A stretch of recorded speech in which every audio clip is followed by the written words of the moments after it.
Hi everyone, good morning. Another day, another devotion for today.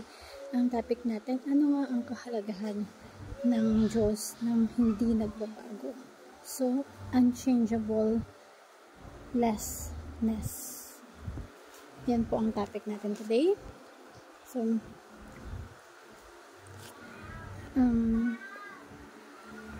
yung ating topic is unchangeableness.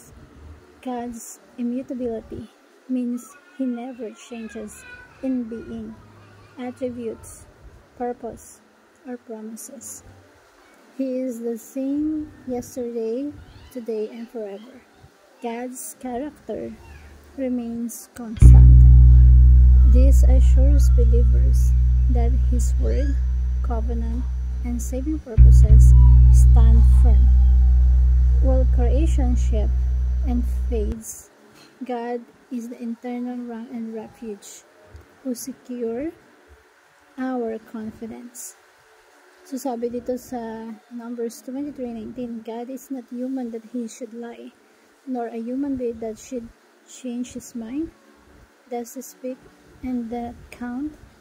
He does He promise and not fulfill? So sa Tagalog, ang Diyos ay hindi tao na magsisinungaling. Ni anak ng tao na magsisisi. Sinabi ba niya na hindi niya gagawin? O sinalita ba niya na hindi niya tutuparin? Napakagandang verse na to kasi yung Diyos natin hindi siya katulad ng tao na pabago-bago ang isip, tupakin, at hindi maasahan. Ang Diyos pag nagsalita, tutuparin niya. Pag nangako, sigurado gagawin niya. So, ang katuruan natin for today is God's word is trustworthy. Yung unchangeableness ng Diyos, ang Diyos ay hindi nagbabago. He is immutable. Hindi siya nag-mutate. That's why, ang ganda ng words na immutable. Pag sinabi natin nag-mutate, yung mga bacteria, germs, or virus na mutate, nagiging harmful, di ba? Minsan, like yung COVID mutation yan, di ba? Yung Diyos natin hindi na-mutate, immutable siya, hindi siya nagbabago. So, ganun din ang kanyang mga salita. God's word is trustworthy, magkakatiwalaan. God's promise is sure. Once nagsalita siya, ginagawa niya. And God's character is consistent.